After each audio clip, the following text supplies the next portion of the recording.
Barca রায় বায়াকানোর এগেনস্টে মাত্র match শেষ করছে 1-0-তে উইন করছে। তো ম্যাচটাতে কি হয়েছে না হয়েছে সেইটা নিয়ে আমরা অনেক কিছুই বলতে পারবো, কিন্তু প্রথমেই আমাদের সন্তুষ্টির জায়গাটা প্রকাশ করার দরকার অথবা পরিষ্কার রাখা দরকার। তার কারণ হলো 1-0-তে উইন করলেও আমরা মাঠের মধ্যে যেরকম ছিলাম এক প্রকার বলা যায় যে কনসিড করাটা আমাদের প্রাপ্য ছিল অথবা দরকার ছিল। তার কারণ হলো যেভাবে অফেন্সিভলি খেলছে রায় বায়কানো, এইটা এইটা আমাদের জন্য যথেষ্ট পরিমাণ হুমকির ছিল মাঠের মধ্যে, এবং সেটা একদম ক্লিয়ার। আমরা যদি বিগত দুইটা ম্যাচের সাথে আমাদের রেজাল্ট কম্পেয়ার করি, বিগত দুইটা ম্যাচ বলতে নিউক্যাসলের সাথে একটা, মানে এর আগেরটা, এবং তার আগে হচ্ছে সেভিয়ার এগেনস্টে, তো ওই দুইটা ম্যাচে আমরা 5+7=12 12টা গোল করছিলাম। তো 12টা গোল দুই ম্যাচে করা সম্ভব হয়েছে, আজকের ম্যাচটাতে হোম গ্রাউন্ডে কেন আমরা মাত্র একটা গোল করলাম? আর গোল কোথায়? আর স্কোর কই? তো এই ধরনের হিসাব নিকাশ আমরা করতে পারবো, কিন্তু আমরা মানে স্কোরের দিক থেকে প্রথমত আমাদের স্যাটিসফ্যাকশনের জায়গাটা শো করা দরকার, বা সন্তুষ্টি, আমরা সন্তুষ্ট আছি যেহেতু 3টা পয়েন্ট নিয়ে মাঠ ছাড়া গেছে লা লিগার, আমরা লুজ করি নাই, পয়েন্ট ড্রপ করা হয় নাই। সেক্ষেত্রে আমাদেরকে রেজাল্ট বিবেচনায় সন্তুষ্ট থাকতে হবে প্রথমত। পরে যখন আমরা রেজাল্টটাকে মানে কয়টা স্কোর করতে পারলাম না পারলাম এইটা এই হিসাবে যাই, তখন আমরা দেখি যে গত দুইটা ম্যাচে আমরা যেই পরিমাণ স্কোর করছি আজকের ম্যাচে সেটা সম্ভব হয়নি। এবার আমরা পুরো 90 মিনিটগুলোকে যদি কাউন্ট করি, গত দুইটা ম্যাচের 90+90 ওই মিনিটগুলা কেমন ছিল, বা ওই দুইটা ম্যাচের 90 মিনিট আমরা কীভাবে পাড়ি দিছি, আর মাত্র শেষ হওয়া 90 মিনিট কীভাবে পাড়ি দিলাম। তো গত দুইটা ম্যাচের 90 মিনিটের যেই ডমিনেশন আছে, এমনকি কন্ট্রোলিং আছে, আমাদের দখলে ছিল।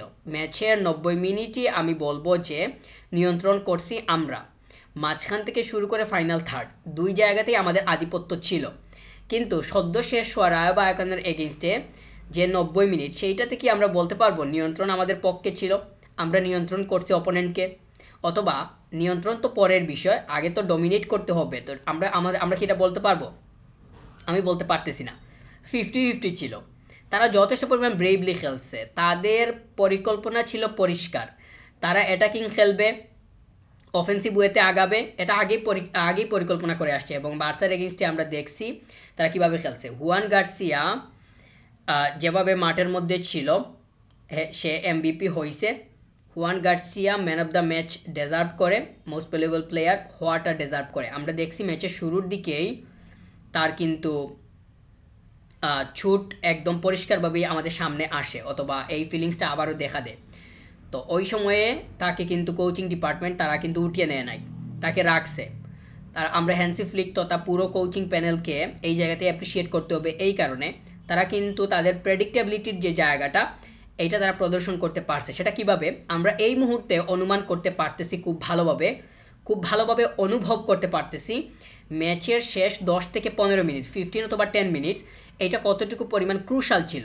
ওই সময়ে আমরা লক্ষ্য করছি পরিষ্কারভাবে হুয়ান গার্সিয়া দুইটা সেভ করছে, দুইটাই কিন্তু অন টার্গেট ছিল। রায় বায়াকানোর প্লেয়াররা শেষের দিকে যেই শার্পলি খেলছে, যদিও ওই সময়ে চেজনি পোস্টে থাকতো তাহলে কিন্তু কোনো না কোনোভাবে একটা নেটে ঢুকে যাইতো, তখন কিন্তু পয়েন্ট শেয়ার করা লাগতো। তাহলে যখন দেখলাম যে তার চোট অনুভব হয়েছে, কিংবা কোচিং স্টাফরা কিংবা ডাগ আউটে আমরা দেখছি যে একটু হট্টগোল শুরু হয়ে গেছে, অথবা তারা খুবই কনসার্ন, তাকে কিন্তু উঠিয়ে নেয় নাই। আমরা একদম চেজনিকে দেখছি স্ক্রিনে একদম পরিষ্কারভাবে দেখাইছে, চেজনি কিন্তু রেডি হয়ে সে একদম লাইন পর্যন্তই প্রায় চলে আসতেছে, এরকম একটা উপায় তৈরি হয়েছে। কিন্তু ওই জায়গা থেকে তাকে কিন্তু আবার বেঞ্চে নেওয়া হয়েছে, সে ওই জায়গা থেকে বসে পড়ছে। চেজনি পোস্টে আজকে দরকারই ছিল। অনেকেই মনে করতে পারেন, অনেকের ভাবনা এটা আসতে পারে, চোট যেহেতু পরিষ্কার, সেহেতু কিসের জন্য মানে এত রিস্ক নিয়ে মাঠের মধ্যে রাখা লাগতেছে। এটা ঠিক আছে, এই জিজ্ঞাসাটা যথেষ্ট পরিমাণ যৌক্তিক, কিন্তু আজকের ম্যাচের পরিস্থিতি যদি বিবেচনা করা হয়, কিংবা ম্যাচের পরিস্থিতিটা কাউন্ট করা হয়, তাহলে পরিষ্কারভাবে দেখা যায় যে আজকের ম্যাচের পরিস্থিতিতে হুয়ান গার্সিয়া ছাড়া বিকল্প ছিল না। চেজনি যদি শেষের মানে এই যে প্রেডিক্টেবিলিটির কথা বললাম, তারা মানে এখানে হ্যান্সি ফ্লিক তথা অন্যান্য যারা আছে তারা খুব ভালোভাবে অনুভব করতে পারছিল, অনুমান করতে পারছিল ম্যাচের শেষের দিকে ম্যাচের মোড় ঘুরে যেতে পারে। রায়া বায়াকানো অ্যাটাক করবে। বার্সা কিন্তু ফার্স্ট হাফেও যে খুবই সাবলীল ছিল সেটা বলারও কোনো সুযোগ নাই। ফার্স্ট হাফেও যে খুবই সাবলীল ছিল সেটাও বলার ওইভাবে কোনো মানে কোনো স্কোপ নাই। সেকেন্ড হাফে দেখছি যে খেলা আরও বাদ হয়েছে। ফার্স্ট হাফটা যেভাবে গেছে সেকেন্ড হাফটা তার তুলনায় আরও খারাপ গেছে। আমরা বার্সাকে দেখি যে ফার্স্ট হাফটা একরকম করে, সেকেন্ড হাফে এই তো গত ম্যাচ নিউক্যাসলের সাথে আমরা দেখছি ট্রানজিশনটা কত পরিষ্কার ছিল, কত ক্লিনিক্যাল ছিল। কিন্তু আজকে আমরা যেটা দেখলাম পুরাই বলা যাবে যে রিভার্স।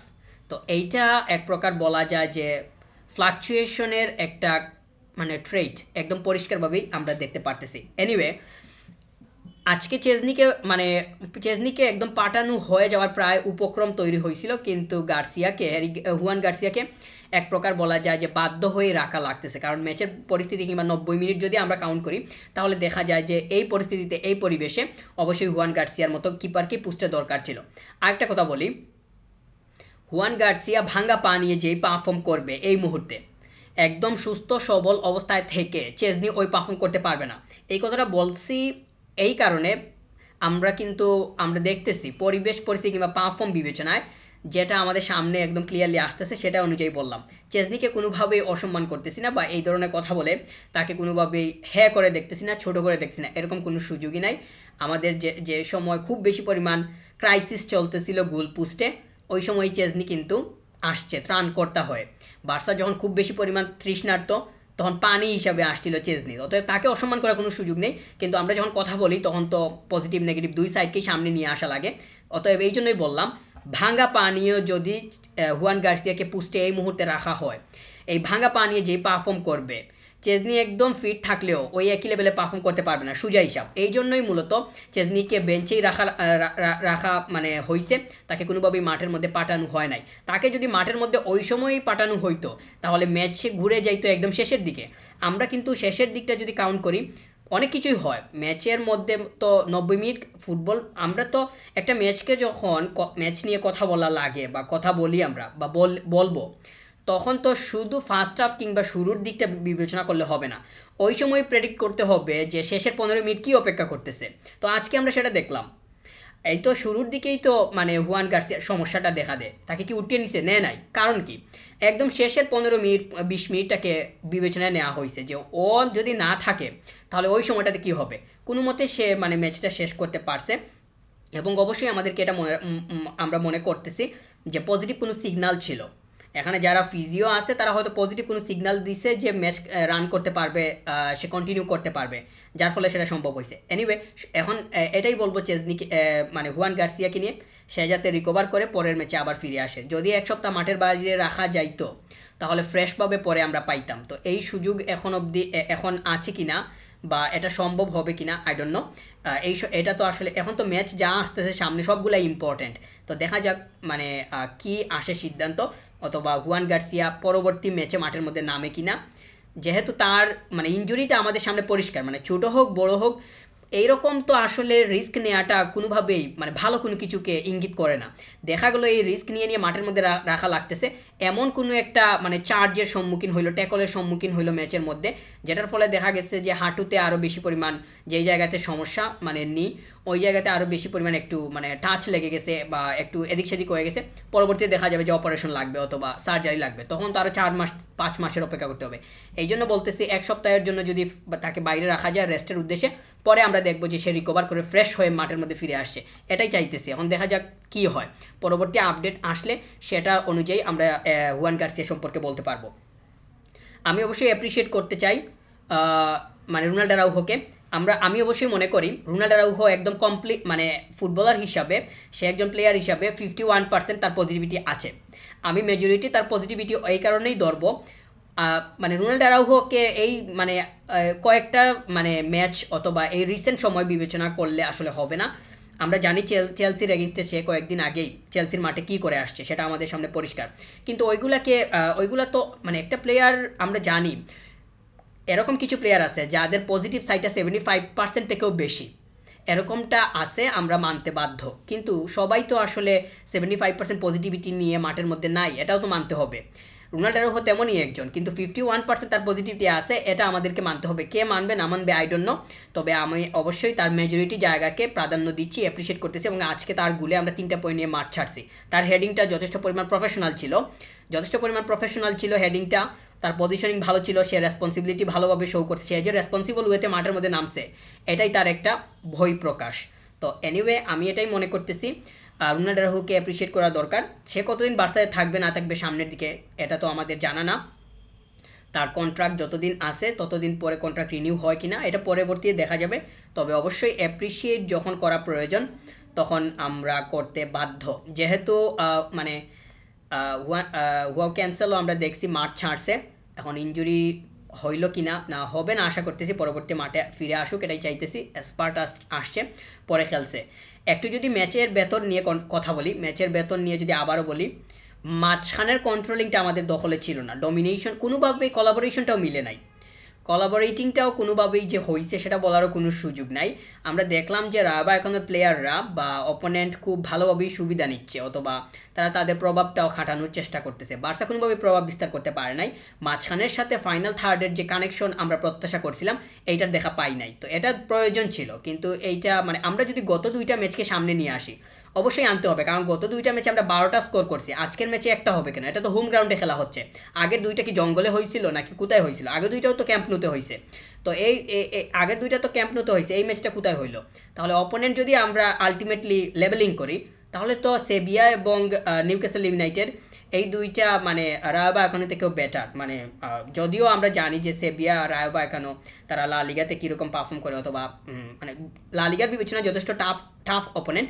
এনিওয়ে রায়ো ভায়াকানোর এগেইনস্টে আরও স্কোর দরকার ছিল, এইটাই হচ্ছে মূল পয়েন্ট আমার, যেটা সম্ভব হয়নি। আগের 2টা ম্যাচকে যদি আবারও সামনে আনি তাহলে দেখা যায় যে এই রেজাল্ট আমাদের জন্য যথেষ্ট পরিমাণ মানানসই না, অথবা মেনে নেওয়ার মতো না। কিন্তু আমরা যদি 90 মিনিটকে কাউন্ট করতে যাই, এই সদ্য শেষ 90 মিনিট, তখন দেখা যায় যে ম্যাচের শুরুটা কেমন ছিল, শুরুর দিকে প্রেডিক্টেবিলিটিটা আমরা লক্ষ্য করছি, শেষের দিকে কেমন ছিল, শেষে কিন্তু আমরা কন্ট্রোলিংটা বলা যায় যে হারিয়েই ফেলছি।